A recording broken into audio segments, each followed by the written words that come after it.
by just giving up entirely or switching to vegetarianism and veganism. Have you seen any data on that or evidence? No, I'm not aware of data on that. Okay. Yeah, I mean, because it's a big part of what I've done over the last 10 years. Right. So it'd be nice to know what the impacts are. But my sense is, I don't know if you've seen the data on the number of Americans, at least, who believe the animal products they're buying are coming from humane farms, but it's pretty shocking. That I know that it's wildly in excess of the number of humane farms that there are. I stole 12 dozen eggs. It's impossible. It's physically impossible. I think the statistic I've seen repeatedly, and I think this is a pretty steady number, 75% of Americans at least believe the animal products I buy come from humane farms. And the interesting thing about that statistic is it's virtually identical to the percentage of Americans who believe that farm animal cruelty is a moral concern. So you have about 75, 80% of Americans saying, I care about farm animal cruelty, and the same percentage of people saying, I think that the products I'm buying are humane products. And it wouldn't surprise me if those two groups are more or less coextensive. You've got the same set of people saying, I care about farm animal cruelty, and guess what? Turns out all the products I'm buying are from humane farms, not factories. Right, and they're believing that to avoid the cognitive dissonance of saying, yes, I think that animal farm cruelty matters, but I'm not complicit in it.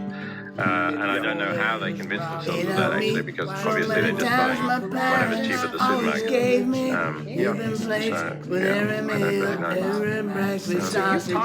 On that question, you've talked to some incredibly smart people who mostly agree with you, I think, if not entirely agree with you. People actually, you talked to Stephen Pinker about animal rights. What is his position? Is he a vegetarian? Yes, so actually I spent some time with Stephen about a year ago, I think it was. We were both in Spain to receive an award from the BBVA Foundation. We jointly shared their award for research in the humanities. So we spent a couple of days together there, and that was an experience. We talked a little bit about animals. Well, we were just talking about cognitive dissonance avoidance and how so many Americans and people around the world who say they care about animals nonetheless continue to participate in these massive systems of violence. And that's not just kind of ordinary Americans, it's often extremely intelligent people too. I think you know a lot of these people. And the names I'm thinking of are people like Richard Dawkins, Sam Harris. Well, I think actually Sam is actually a vegetarian, right? I think that's right. Well, Richard says he's a vegetarian at home now. He says he makes exceptions when he goes out to eat at other people's places, but he says he's vegetarian at home. So maybe they make progress slowly, right? We keep arguing with them, and eventually they get there. See, but the thing about Richard Dawkins is, you've already won the argument. I mean, he was your book. He's one of the people on the inside book cover in Operation Now, basically saying, yes, Peter's right. And so I guess the question for me is, why do you think it is that even just these extraordinarily intelligent people who agree with your arguments, nonetheless can't turn around their own personal behavior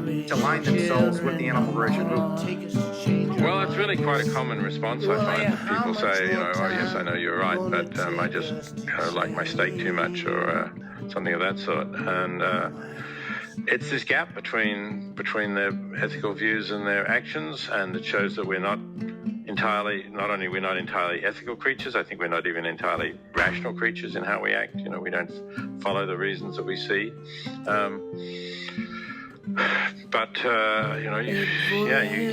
I think that's a big problem. It's probably, my guess would be that there are more people who actually say, I agree with your arguments, but I'm not going to act on them because I like the animal products, or they're convenient, or I don't want to cause trouble to others, or something like that, than actually saying, I don't accept your arguments, and I don't think that the suffering of animals on factory farms matters.